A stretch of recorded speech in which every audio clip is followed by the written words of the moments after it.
first time at Drucker. Thanks to Richard for inviting me to be part of this really very thoughtful event. I should say thanks twice because I looked at the draft program and this was the this was the panel I really wanted to look after. Should managers be activists is our question. We have 75 minutes to take it apart. And managerial activists, of course, are very, very well known to us. Paul Polman from Unilever is on this stage tomorrow after announcing his retirement today. These are the guys that stand out from the crowd. They reject the short term in favor of purpose plus profit over the long term. But the shareholder activists that would turn that strategy on its head have become very seductive marketers. They're not alone. Peter Drucker famously wrote, "There is one valid definition of a business purpose: to create a customer." Only now the customers are making demands of business over and above the products and services they deliver. And then there are the demands of the workers and board colleagues, all amplified by technology and the crowd. So what sort of activism should prevail? To discuss this topic, we have a premium panel.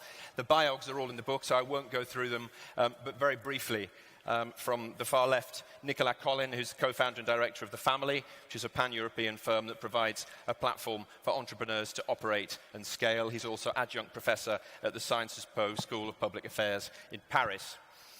Secondly, Peter Oswald, Chief Executive of Mondi Group, the FTSE 100 paper and packaging company headquartered here in Vienna. Thirdly, Henry Mintzberg, who's the Cleghorn Professor of Management Studies, Strategy and Organization at the Desautels Faculty of Management, McGill University in Montreal. And then Emmanuelle Duez, who's a serial entrepreneur. She's the president of Women Up and founder of the Boson Project, which is a firm that puts human capital at the heart of organizational transformation, essentially helping companies be more activist. And finally, Philip Kotler, who's the S.C. Johnson and Son Professor of International Marketing at the Kellogg School of Management, Northwestern University, who's written widely on marketing and consulted for a number of blue chips, including IBM, General Electric, and Bank of America on their marketing strategy. And to kick us off, I will hand over to Philip to give us his thoughts on the topic. Thanks very much. James, thank you very much for the introduction. And it's wonderful that you're still here. It's been a wonderful, rich day, and the fact you're here for more is wonderful. I'm going to just take the 9 minutes I'm allocated to make some points about companies should be activistic or active. In politically active, no, but socially active. And I want to say, here's the reason. Societies are facing a great number of problems. You know the problems. Those problems are usually to be solved by government. However, many governments are underfunded. They're into gridlock. They can't get anything done. We had depended on government to address problems of hunger and disease and things like that, but they're not doing it. The only real engine we could depend on is business. And yet business has the purpose of being profitable. So the real question is, can a business be both profitable and social? And I believe we could make a case for that they can do both. They could do well and do good. So I'll make a second point, and that is, it is not enough for business to be charitable. I'm happy they're charitable, but it's not enough. Maybe that's maybe that's done for your conscience. You give money away for good causes, but that isn't really connecting with a cause. Really saying this is our cause. For example, there's the well-known company called Avon. Avon, their customers are women, by and large. And they said a problem facing women, one of several, is breast cancer. And they have done marvelous work, not only in raising money for this problem, for its treatment and its cure. So basically, that's an example of a company that wants to be social as well as profitable. Two people have made strong statements about this idea. One of them is the head of the Reputation Institute. Maybe you didn't know that there is an institute that studies how companies make a reputation, for good or bad. And this gentleman, Stephen Griffith, said, "It's not enough to just have a high-quality product and deliver results on Wall Street. Social activism, aligning with communities, what you do to make the world a better place, that's the metric." The second statement was stated recently by Larry Fink, who heads the BlackRock Group. BlackRock is probably one of the biggest hedge funds around. And he shocked the world, he shocked the financial world with this statement: "Society is demanding companies, both public and private, to serve a social purpose. To prosper over time, every company must not only deliver financial performance, but also how it makes a positive contribution to society." Can you imagine being asked, if you're the CEO of a company, a very stark question: in what way does your company contribute to society? The CEO will probably talk about the car we make is a good car and people have transportation and so on. But really, have you thought about whether your company really contributes to society? I'll name some companies that do. I'm impressed with Starbucks and the way it's run. And he's worried about paper cups. Well, they weren't paper cups, they were plastic cups, filling up our oceans. And Howard Schultz figured we got to solve that problem because we want good, strong oceans to exist and so on. I would say Unilever, where Paul Pullman said his job is to do the best he can for the climate and the environment and still grow. That his company is going to have the ability to reach good growth objectives and also do good. I would just add Patagonia, Body Shop, Nike, and so on. So the issue is, should a brand take a stand? And I'm going to argue that a brand should take a stand. But what stand? There's a thing I might call regressive activism, where the company says we're in favor of guns. People should have a right to own guns. And I guess it's a judgment on my part to say that is a regressive cause. We are interested in this idea of finding a progressive cause. So basically, I'm going to leave you with these 5 questions. Think about your company. Has your company ever been a brand activist? If so, with what social problem? Do you have a social problem you're concerned with? 2, if your company has not been a brand activist, would you recommend to your company to become a brand activist? In which problem, social problem? 3, what could be the rewards from the activist position your brand takes? By the way, one reward is you'll find it easier to attract good millennials. Millennials want purpose to their lives, and they will respond to a company that gives them purpose. 4, what if many customers don't share the company's values? Yeah, here you've chosen a cause. How many customers are you going to lose? How many are you going to gain? What if your employees, this is the last question, why would you have adopted a cause that your employees are not? Some employees may not be happy with the cause. So I leave you with this question about, should you become brand activist, and with what cause, or just stay neutral, just be an engine for economic growth, but not a social improvement. Thank you very much.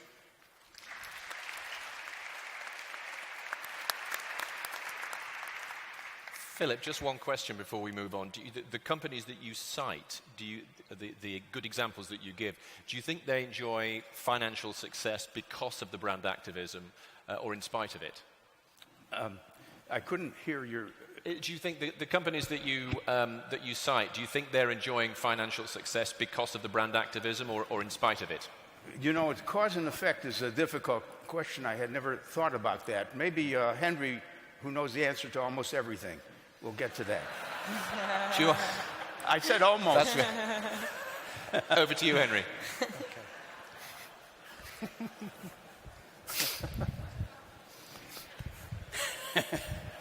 I will follow up with him. Mm-hmm. Okay, unaccustomed as I am. So, should managers be activists? The question sounds almost rhetorical. How can managers not be activists? They have to be activists in their business to make things better. They have to be activists in their social responsibility, and so on. So managing is activism. You can't get away from that. But I say almost because there can be too much activism, and too much activism in various ways. I'll start internally over what we might call over-activism within the company. Of course, the obvious thing is micromanaging, right? Where managers interfere and meddle, and nobody wants that. Managers who buy the leadership hype that somehow chief executive is the be-all and end-all managing can be overactive in the sense that they expect to be doing everything. And that's not healthy for any organization. As I said yesterday in another, it would be interesting to drop the word leadership in this conference and see where we end up.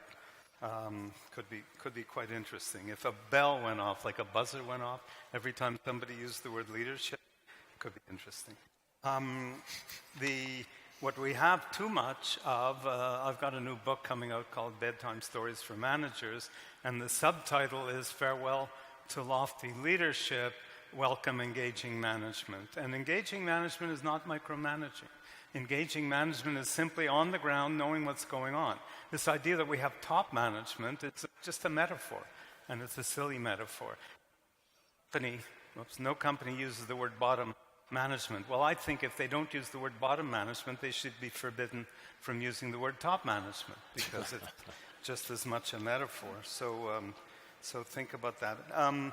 To use a line I like to use every day, all the time, an effective organization is a community of human beings. It's not a collection of human resources. So we need to get away from that. Now, that's internally. And externally, I want to make 2 points about managers as activists. The first is that managers in business who think that what they do is the one best way and get involved on, say, the boards or whatever, or get hired to run hospitals and government departments and other endangered species are destructive.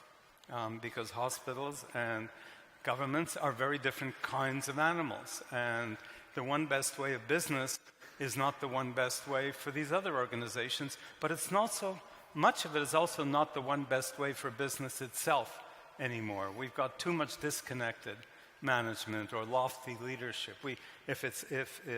When we call it leadership and pretend that somehow management is inferior to leadership, we're in trouble. Nobody wants to be led by somebody who doesn't manage, and nobody should want to be managed by somebody who doesn't lead. So those two things are part and parcel of the same thing. But the other aspect of activism is the external, or the other external aspect of activism is the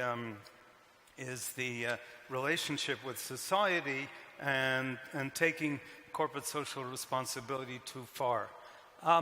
There's no line between corporate social responsibility and corporate social irresponsibility. We need to be talking about CRI just as much as we're talking about CRS. What is it? Corporate social, CSR or CSI, corporate social irresponsibility. And corporate social irresponsibility is meddling in the affairs of the state or meddling in other aspects of society that carry business activity beyond where it should be. Now, at least 2 people in the conference have seriously insulted me in the last day or 2 by saying, gee, you sound just like Milton Friedman. They never thought of myself that way, but that the responsibility of business is business and stay out of other things. Well, I have a question for Milton Friedman, who of course is not here to answer it, so easier to ask him that. But if a corporation interferes, if a pharmaceutical company gets deeply involved or a national or a rifle company gets deeply involved in lobbying Congress in the United States in order to increase shareholder value, I guess Milton Friedman would have to say that that's running their business. But of course, I wouldn't accept that, and most of us do accept it. It's a given that corporations these days, too many of them, meddle deeply in politics, especially in the United States, to the point where, as I argue in a book called Rebalancing Society, societies are completely out of balance these days, starting with the United States. They're out of balance on the side of the private sector just as much as they're out of just as much as the Eastern European communist countries were out of balance on the side of the public sector. Same problem, different sector. And that's a result of activism, and I'm not too keen on that kind of activism. There's too much of that kind of activism. Business belongs in its place, which is the marketplace, so that the other places can be left open for what governments and communities have to do, which is play a major role in our lives and in society and in how things work. So if a CEO says to me, how can I be more responsible? I say, get out of our government. Our government in the sense that it's my government and it's his government or her government, but it's not the company's government and it's not his or her money's government. And this is what's distorting society today. Far too much activism. So to close, I'll be right on time. I collect, some people collect, I have friends who collect irons. They have hundreds of irons all over their house. Well, I collect adjectival capitalism phrases that describe what I call adjectival capitalism. So here goes. Breakthrough capitalism, caring capitalism, conscious capitalism, inclusive capitalism, regenerative capitalism, sustainable capitalism, and democratic capitalism. I like the last one because capitalism is the noun and democracy is the adjective. At least they got their priorities right for them. So there's a line in Pygmalion that says, methinks the lady doth protest too much. Well, methinks that the capitalist doth propose too much. Thank you.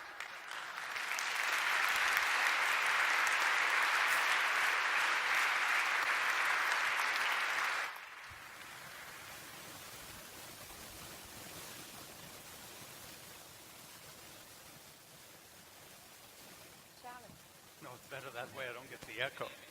I can hear you better that way. How do you draw a line between the social activism and the political activism?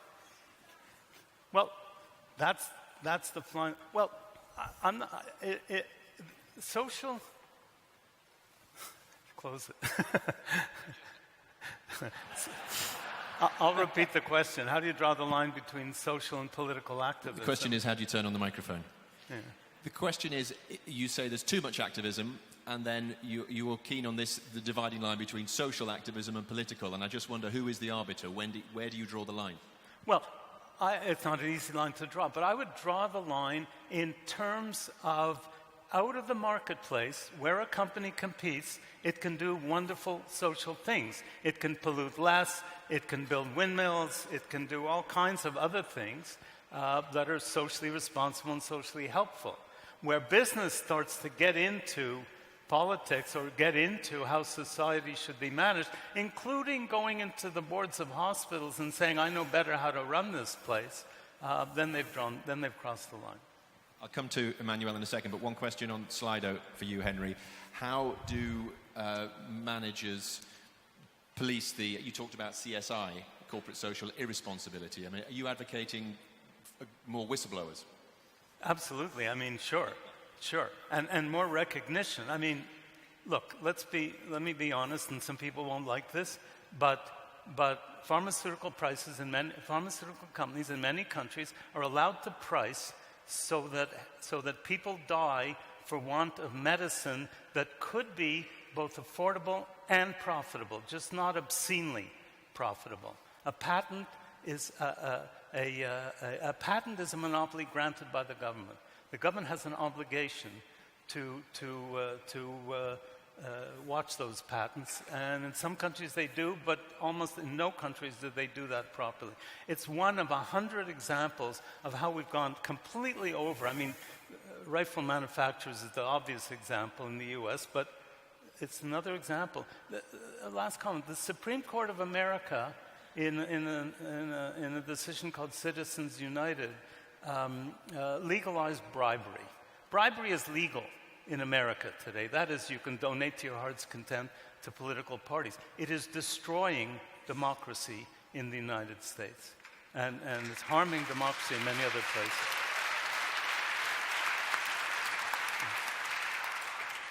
Emmanuelle, would you move on to you, please?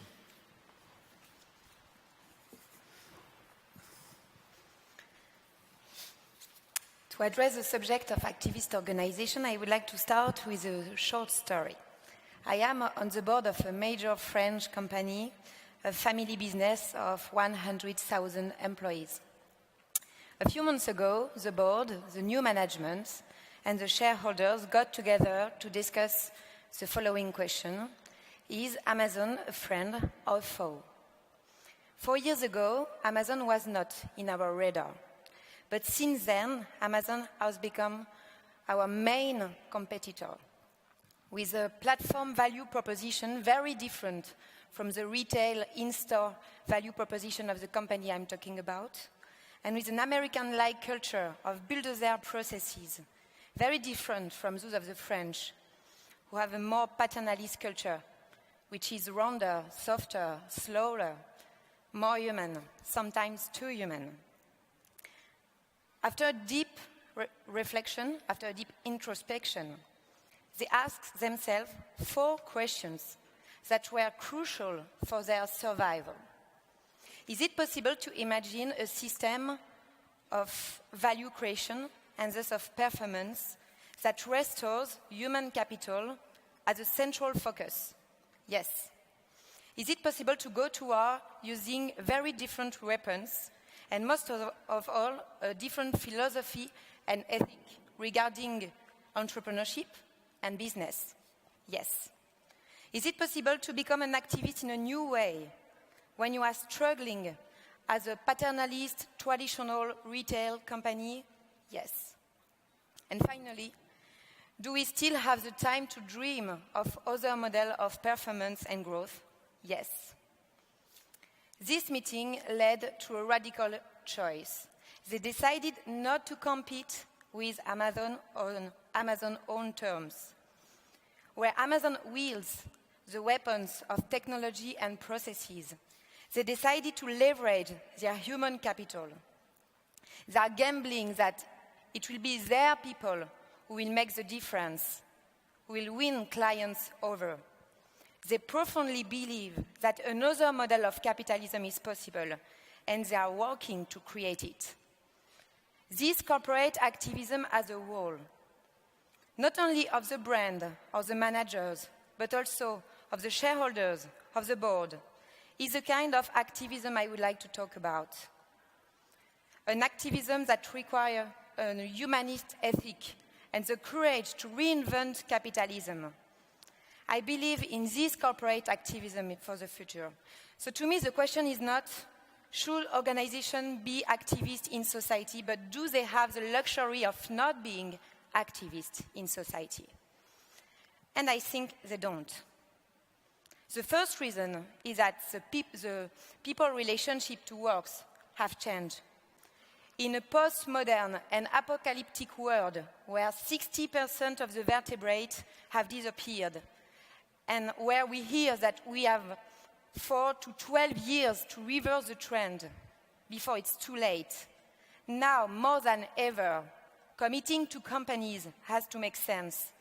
And committing to companies that have no superior purpose makes absolutely no sense.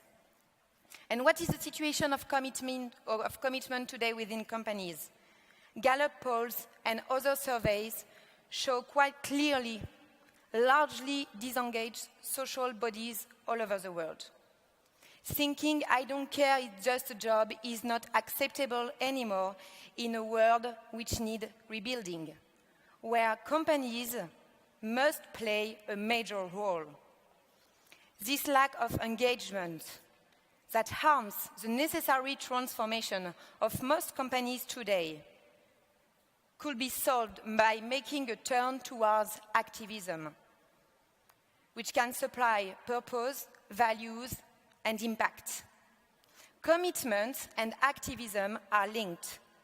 The people inside the companies understand more and more that bringing or not bringing their energy, their values, their talents to a company, especially in the context of war for talent, is shaping or choosing the world of tomorrow. And this also goes in both ways. Tell me which company you are working for, and I will know what kind of human you are. As Philip said, this is particularly true for millennials. The second reason is that people outside companies have changed too. Thanks to the extraordinary digital revolution, the current generation of consumers know perfectly well that they have power in their hands. Boycott, email campaign, they are counterpowers, aware, informed, and sometimes uncompromising. Consequently, companies must transcend their economic purpose, offering a transparent and augmented value proposition which is aligned between consumers and employees. What implicit contracts am I signing if I buy that product from that company? Be careful. Company will no longer be counted with a corporate social responsibility, the traditional one. They want a company that puts its money where its mouth is, that applies to its human capital the values it claims to uphold. Consumers are progressively developing an ethic of consumption, and they will expect firms regarding ethic of production. It's just the beginning of the movement, but we already can see such a trend in the luxury sector, with major brands obliged to state the origin of their leather and the way they treat people inside the tannery and the animals too. Traceability is a new luxury, and this is an activist posture. Thirdly, we observe that people inside and outside of these companies are actually one and the same, sociologically speaking. And maybe in the future they will cooperate to force companies to change. This is what whistleblowers are. Whistleblowers are employees who take seriously their responsibilities to consumers as the primary guardians of ethics. Pierre Reverdy, a French poet, gave a wonderful definition of ethics, aesthetics from the inside. The key idea there and the key challenge for companies is the notion of alignment between the inside and the outside, between consumers and employees, between purpose and reality, between the product and the process. So should companies be activists? Without any doubt, yes. The companies that will win the war for talent and clients will commit themselves to activism for real, beyond the traditional borders of capitalism, by reinventing both the raison d'être and modus operandi of organization. Thank you.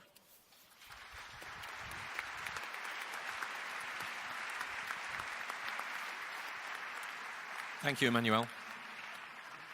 So if the activism is bubbling up from the younger generation, the younger consumers, do you think the managers wouldn't be, unless they had to be?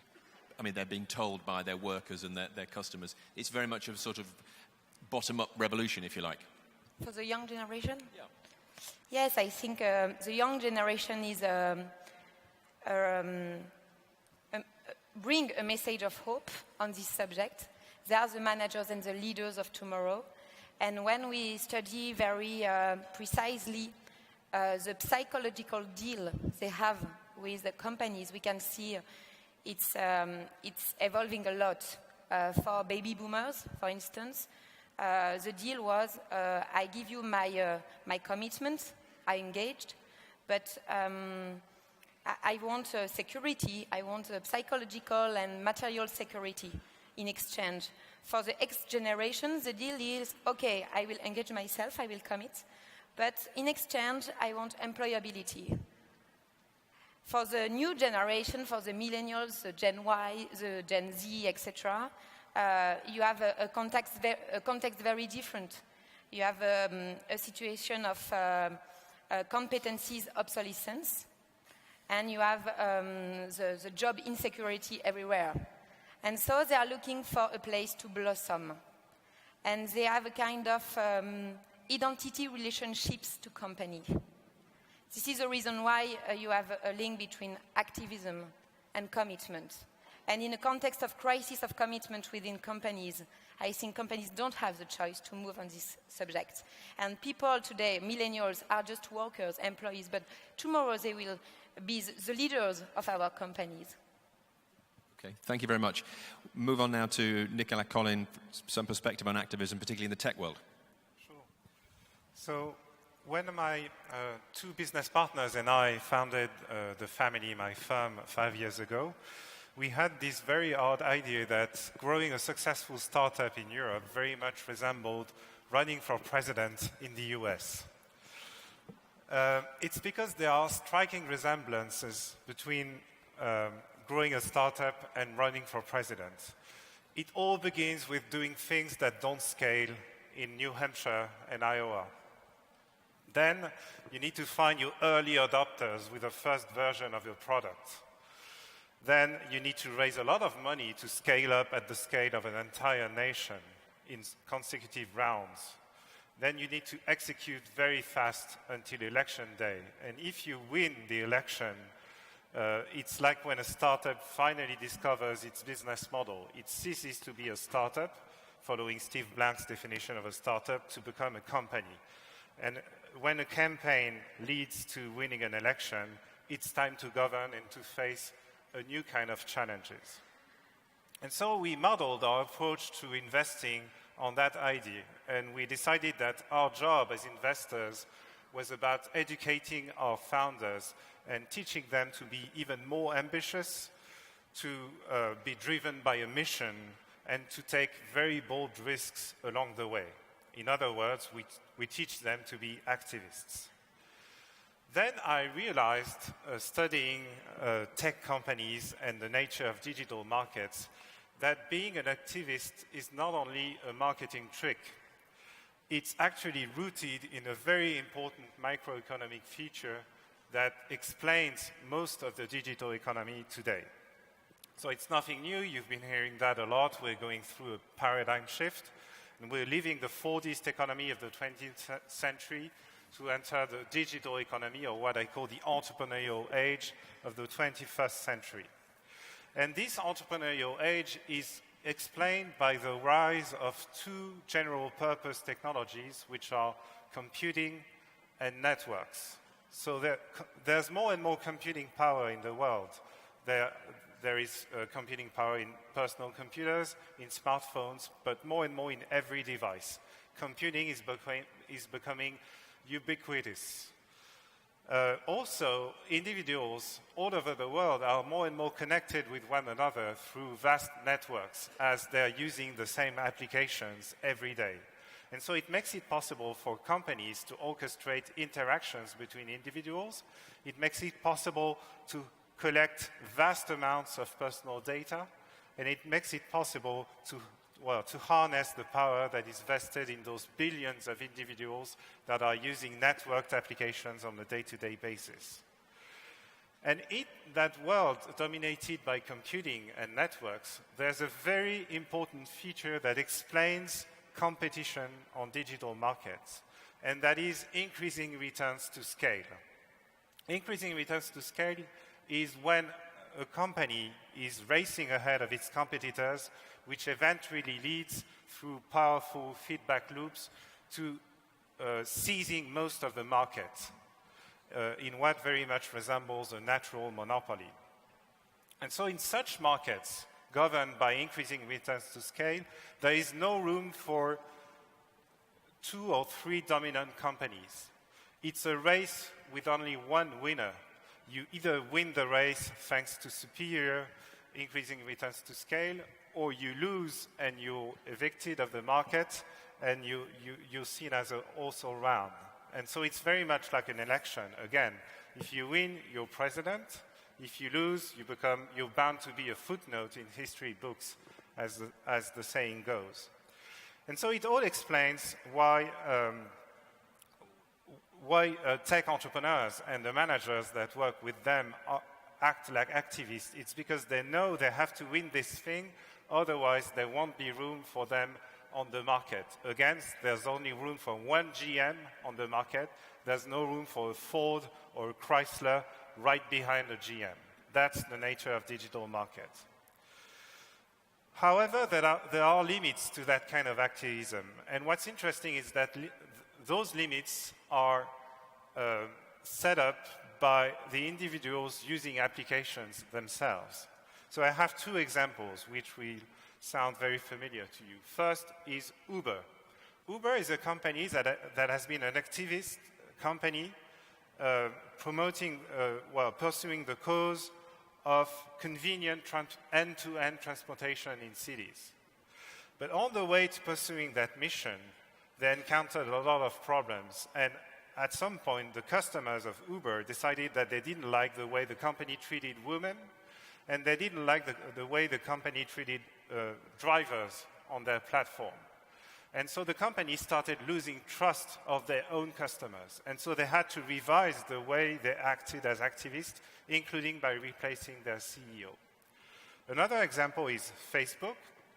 So Facebook is an activist company that promotes the cause of making the world more open and more connected, which is a noble cause. But along the way, they encountered problems, and they discovered that their model led them to enable companies such as Cambridge Analytica to distort public discourse and to corrupt democracy. And so they had to they're in the process of making a lot of change, and in the meantime, they very much look like an endangered company. So this is the broad picture that I'd like to share today with you. Today's entrepreneurs need to be activists, but that activism encounters limits that are brought forward by the users themselves. And so I have just one slide, one graphic that I'd like to share with you. I hope it works. It's extracted from my book, Hedge, that was published earlier this year, and it's about explaining what's a tech company and how important the trust of users is in operating a tech company today. So it all starts with an exceptional experience. That's how you attract users in today's economy. That exceptional experience in turn generates trust and engagement from the user's part. And engagement and trust make it possible to harvest, to collect data at a very large scale, to operate what I call regular and systematic monitoring of user activity, which makes it possible to generate network effects, to operate machine learning algorithms, which in turn leads to increasing returns to scale. That is an economic surplus that in turn can be reinvested into improving the quality of the experience. It's all a feedback loop. And that is very much what is at stake today on digital markets. And I hope it helps you understand how activism is important, but how trust is as important as activism today. So activism, in conclusion, has become the playbook for growing successful tech companies today. Some people say politics is dead. What I found is that it lives on in the entrepreneurial world. Thank you very much. Thank you.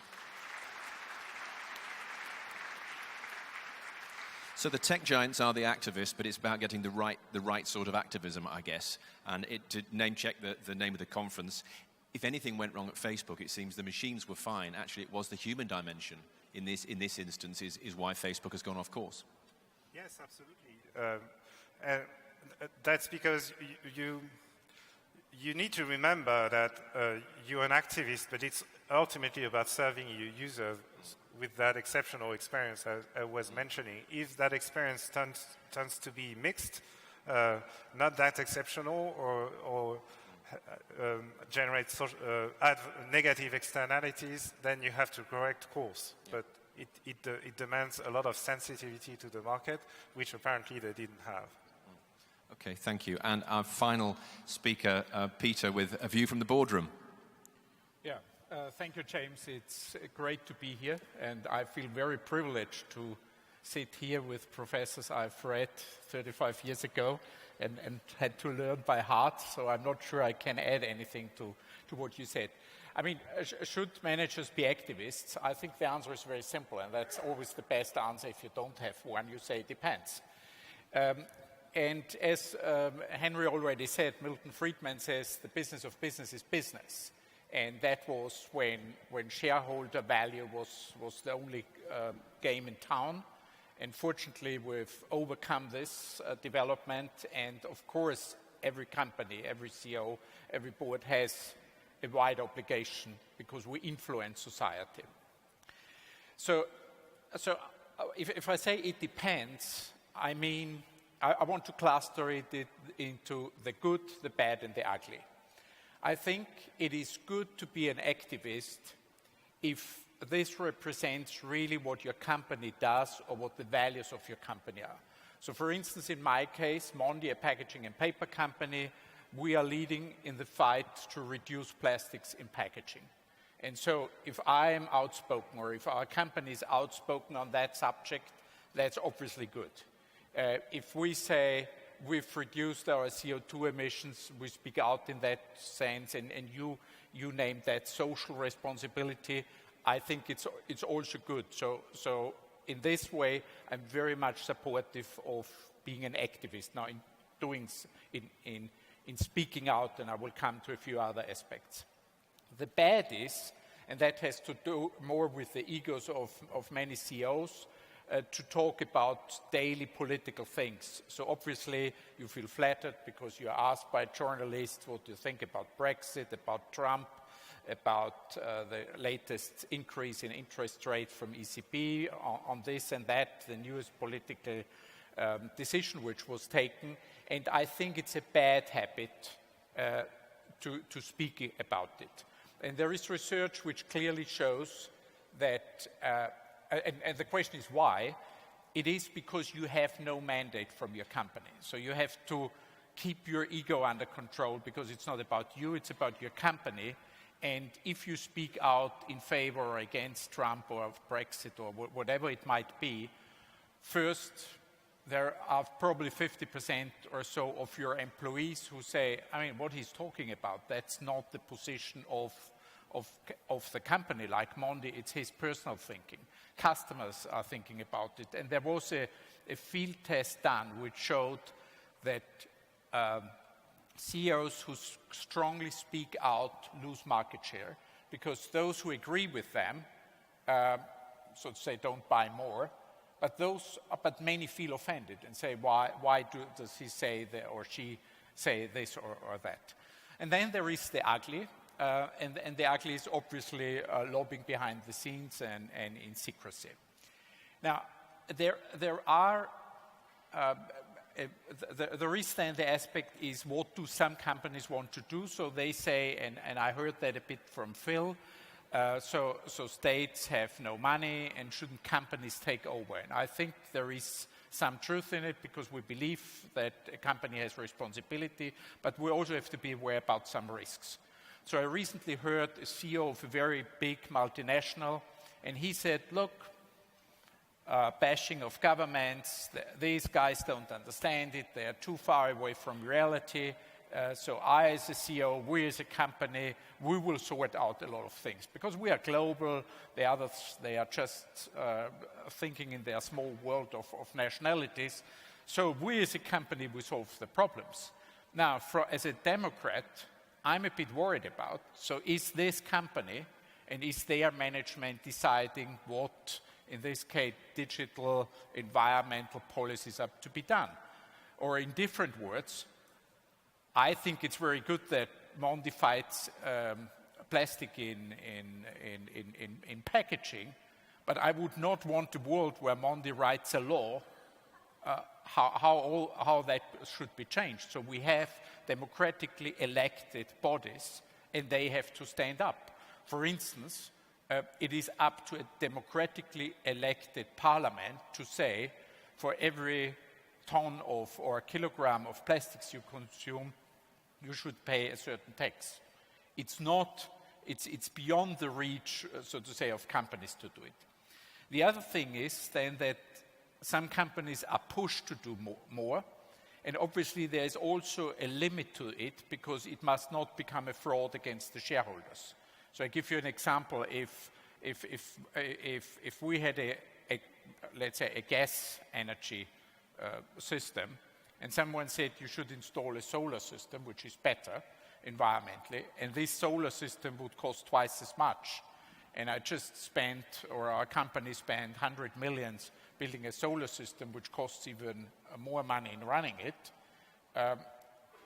you have then certain boundaries because it's not the money of the board, it's not the money of the CEO, it's not the money of the company, we are only fiduciaries. So there are certain trade-offs. It's ideal you can be easily an activist if you do something which is overall in the interest of a company and of society, but sometimes you have demands and trade-offs where you have to find the right balance.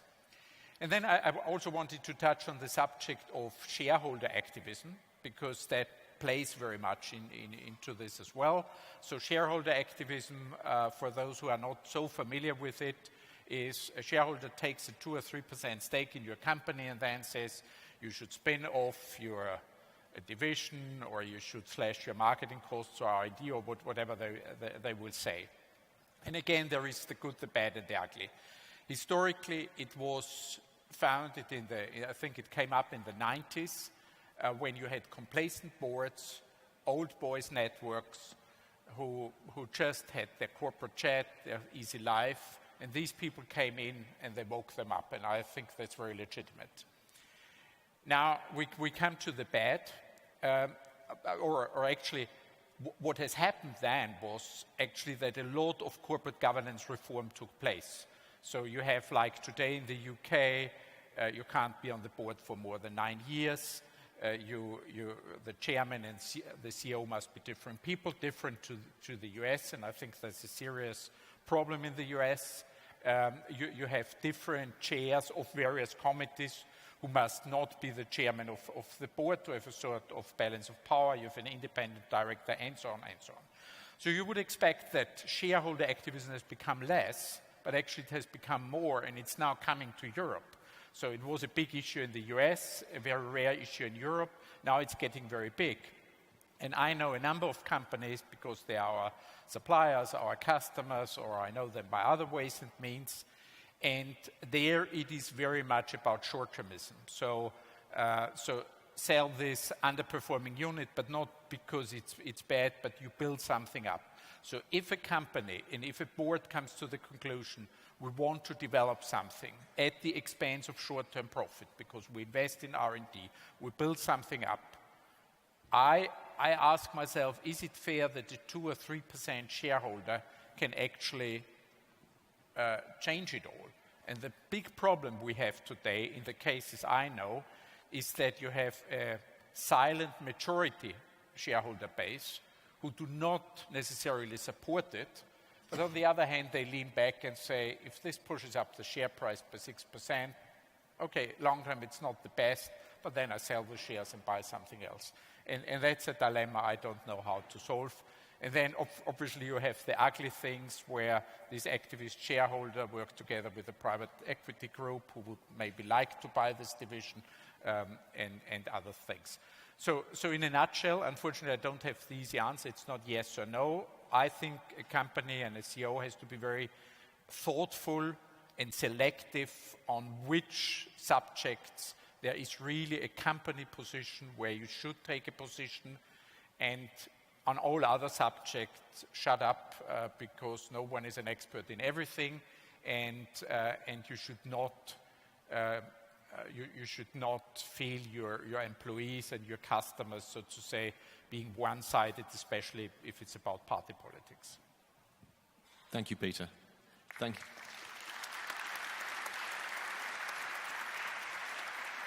Thank you for speaking out today, despite saying that it's good for CEOs not to speak out. Yeah.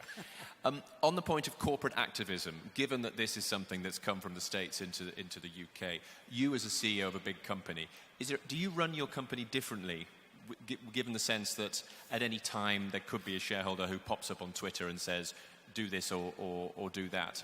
I mean, or is it constantly that balance between the short-term delivery and then the long-term sort of value, purpose, and so on? Yeah. I mean, we've taken the position that we thought through what they could say or could do, but we say we as a board are at the end of the day responsible to do the best, what we think is the best for the company in the long term, and we do it, full stop. Okay. Henry, I'll come back to you. Some of the questions on Slido talk about... Ask me first without the mic, because the acoustics are hard. Okay, I'll do it. So, some people asked on Slido about if the problem is the big monopolies like Google or Facebook, then why don't governments just break up the monopolies, as they did with Standard Oil all those years ago? So the question was whether if the problem of companies overreaching themselves is the likes of Facebook and Google, why aren't governments more active in trying to break up those monopolies? Let me give you a hint, because Teddy Roosevelt is not the president of the United States. I mean, the people who broke up the trusts had the guts to do it and to challenge it. But the relationship today between big business and government is so tight in some countries, many countries, that it's not going to happen. And on the global scale, there is no... Galbraith referred to, a Canadian economist, referred to countervailing power. That when one institution gets power, like big business, in the United States when he wrote, unions got power to challenge business. Well, there's no countervailing power in the global arena. In fact, the UN is weak, and all the major powerful agencies are cheerleaders for globalization. They're all economic. So globalization has a free rein, which manifests itself in trade pacts, where you have these phony tribunals that enable companies to sue governments for any legislation that gets in the way of their profits. I mean, it's out of control. I don't know how many people realize how far out of control it is right now. I'm a fan of business. I love business. I love the products and services I get from good companies. But the power relationship for too many companies, certainly not all, is out of control. So if the institutions are too weak, then how do you pull those two sides apart? So if the institutions are too weak, then how do you pull business and society back apart? Well, I mean, that's a major question, but I'll sort of broach that a little bit tomorrow. But to me, there's this challenge between two sectors, public and private, has led to pendulum politics. We swing back and forth between left and right, and meanwhile, government gets paralyzed and business proceeds and does what it likes, which if I was running a business, I would do what I like too. But there's a third sector in society that's required for balance. I call it the plural sector or civil society, and it means that communities and people have to wake up and start to act. And it's not just marching, it's marching with teeth. In other words, it's if the kids in Florida were angry about assault rifles, they should have surrounded Congress with 1 million kids and say, we're not leaving until you do this. It's the only way that it's going to change.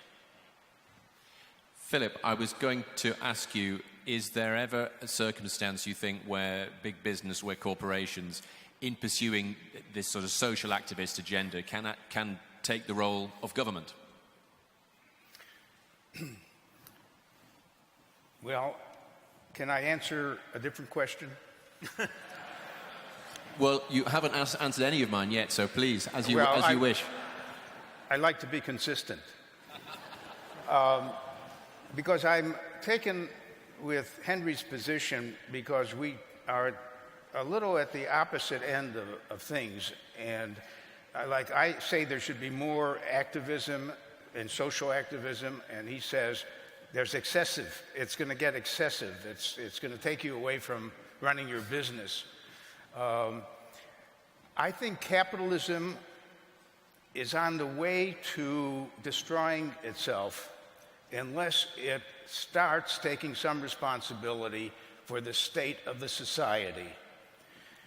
I personally think that the answer comes from Nordic capitalism. Nordic capitalism is the ideas you find in Denmark, Sweden, Finland, Norway, and so on. Namely, there's no reason as a society should not make college education free, should have anyone who gets a medical bill taken care of by, for the society, Medicare for all. And it seems to me that the 1% curse is a curse. That somehow we're relying on the robber barons to take care of things, because if they make their money, they will give back a lot. Carnegie builds a corporation, Rockefeller builds a corporation. Better than depending on robber barons, I would rather find some solution to running a society that is run with what is called the common good. Recently, Robert Reich wrote a book on the common good, and my book is coming out on the common good. I always judge something about, does it really do good for most people? If it does good for a clique, it's not good. I go back to the philosophers of the common good, and there's a way in which even economists think about it.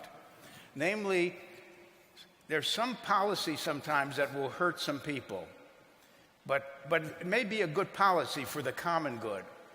And the economists say if those who benefited from this policy, if they can compensate those who've been hurt, and on net, it's progress, that's fine. So the way I think about the philosophy of Jeremy Bentham, which was the idea of always asking, is the policy a good one for the common good? It's always too often good for a small group. And so Henry and I are probably on different sides of the issue.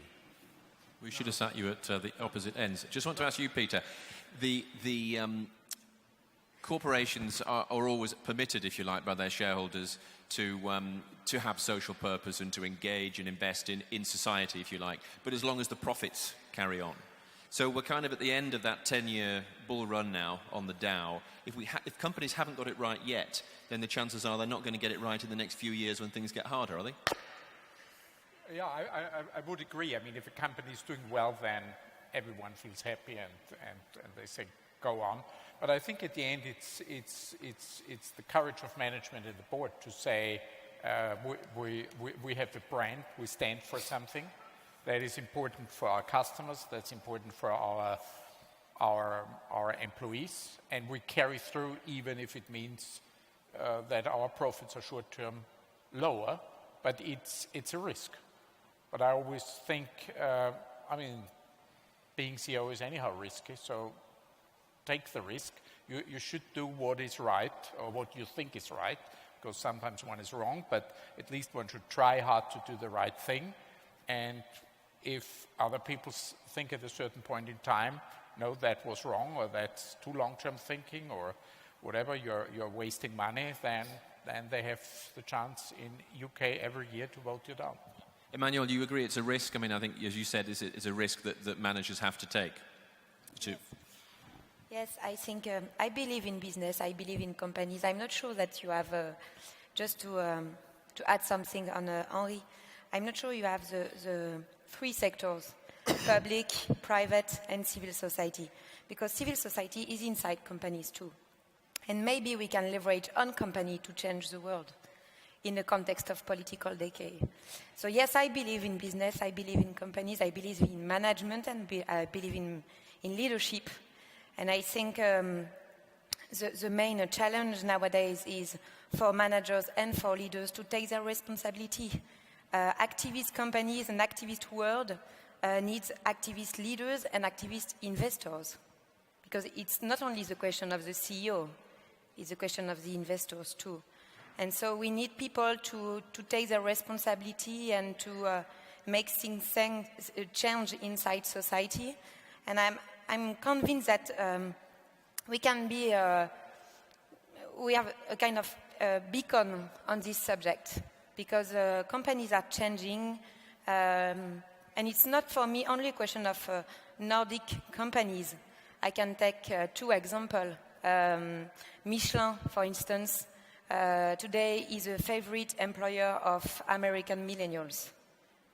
And you know why? Because from the very beginning, this company puts the human capital at the heart of the performance system, the global system, the social system. And today it makes a difference for clients and for talents.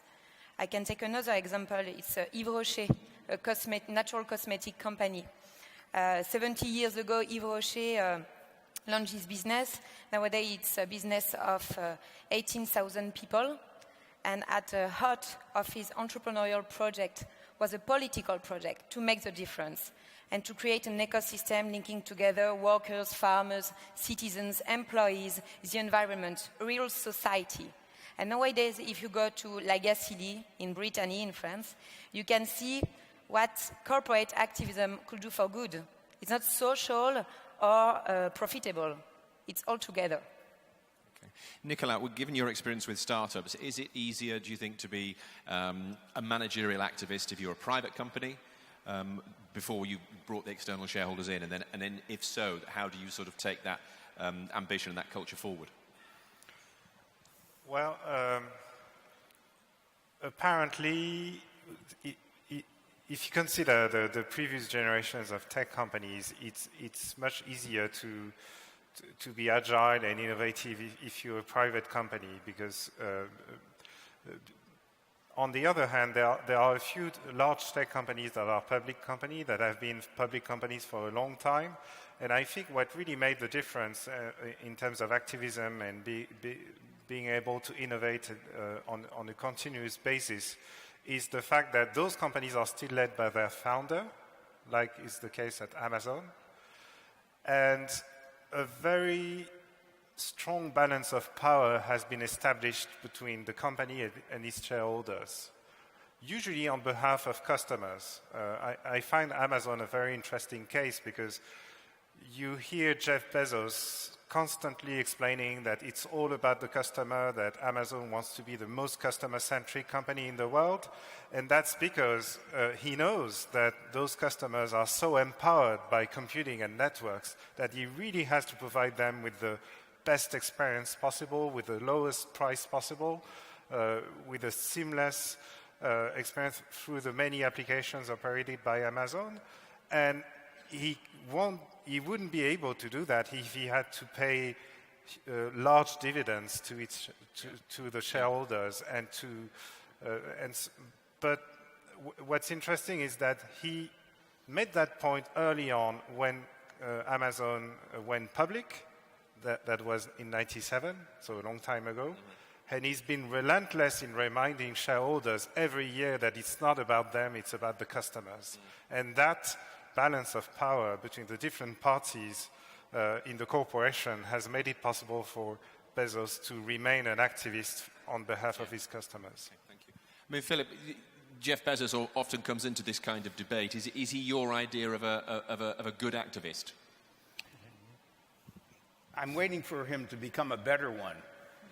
He's the richest man in the world, and I think he will become a better one. But the guy has opened up such new avenues of thought and practice that I just have to admire what he's done, regardless of what he does socially later on. Peter, I'll come to you. Is it in terms of getting the idea of activism going within the company and engaging all the stakeholders. Is it much easier to do if you've got a burning platform, if you like, if you're sort of saying, you know, the company needs change, the company needs to do better? Is it almost better if you've done badly in the past, if you've been one of the CSI people, rather than the CSR people? I don't know so well, because we are doing well. Have been doing well. I would guess it's a bit more difficult. I mean, there are always these the cases where what you do as an activist in this term is good for the business, and where you have you have a burning platform, you have to get a clearer brand, etc., and so you can make internally bigger changes. So in this way, it's easier. But if there are trade-offs, can we afford to do good things which are bad for our short-term or medium-term profitability? I think the better you're doing, the more you can do in this respect. So it depends. Henry, how do you... shall I do it without? No, let's try it, yeah. So how do you, one question on Slido, how do you redesign the economic system? How do you redesign the economic system? digitize? How do you digitize? How do you redesign the economic system so that the social and environmental Well, I don't. How do you redesign the economic system? I think it's the wrong way to put it. How do you redesign the social system? Because the problem to me is if we have economic, social, and political forces in society, the economic forces dominate. And the model from economics that greed is good and markets are sacrosanct and governments are suspect is part of the problem.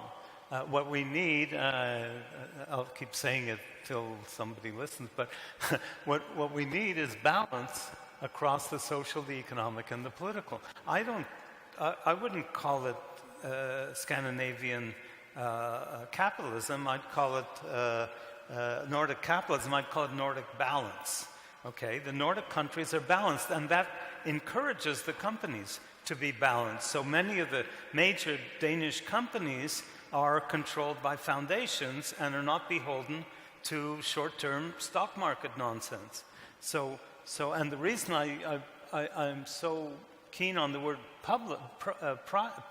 plural is because if we say public-private civil society, it's a different animal. If we say public-private plural, we start to wake up to the fact that it's an equal partner, and the plural sector is the community sector.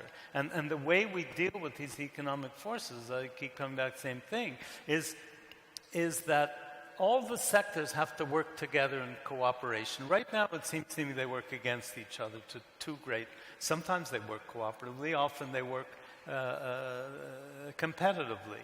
You know, business lobbies government, government tries to control the population challenges businesses. That's not the way to work. You want to go the other way where they encourage each other and work with each other. But that has to start in the plural sector, because government is not going to give up the power that it's gained. Most, the big companies, Google is not exactly lying down and dying because the European Union is challenging Google. It's never going to do that. Uber is not going to say, geez, I'm sorry, mea culpa, we were really bad. They're doing some of that, but it's phony. Okay? What Uber does is march in and say, the hell with your regulations. We're taking over the taxi business. And governments are falling dead, left and right, in order to drive their taxi drivers down to minimum wages. So this is happening everywhere, and it's only going to change when the plural sector drives the public sector to wake up to what it has to do and what it's responsible for doing. Electing Donald Trump doesn't do it. So let me say something I want to say tomorrow, but let me say it again. Capitalism needs fixing, but fixing capitalism will no more fix society than fixing communism would have fixed the Eastern European societies. It's not about fixing capitalism. It's about fixing society. I feel there's another panel coming on there on that topic.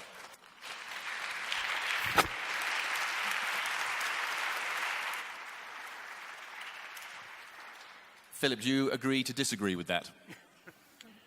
Both. And would you elaborate? I mean, You know, you've said that we need brand activism so companies can engage with all of their stakeholders, but the companies have to approach it from an authentic point of view.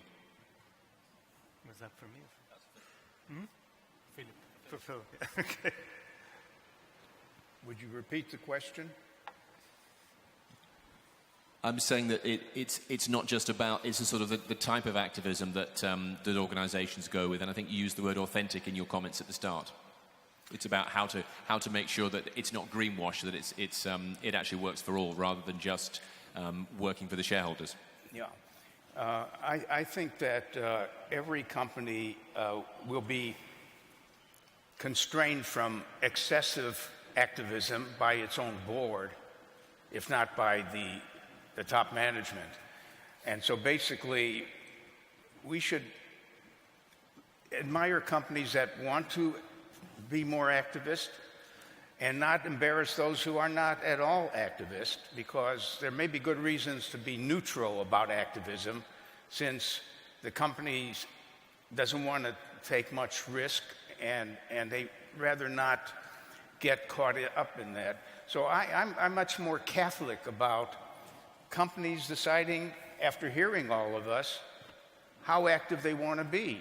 And boards are going to be under more and more, they're going to show more interest in asking for some activism, I believe. And some boards that are very conservative will probably stop it from even happening. But I believe, contrary to Henry, there's been not much activism. He thinks we've already been having too much. I think the whole history of the country has been that there's been charities, but it wasn't the kind of activism I'm talking about. Okay, great. Well, I'm conscious of the time. I know it's always very difficult being the last session of the day, so I hope we've been active sufficiently and also a little activist for you this afternoon. Just to say thank you to our speakers, Philip, Emmanuelle, Henry, Peter, and Nicolas. Thank you.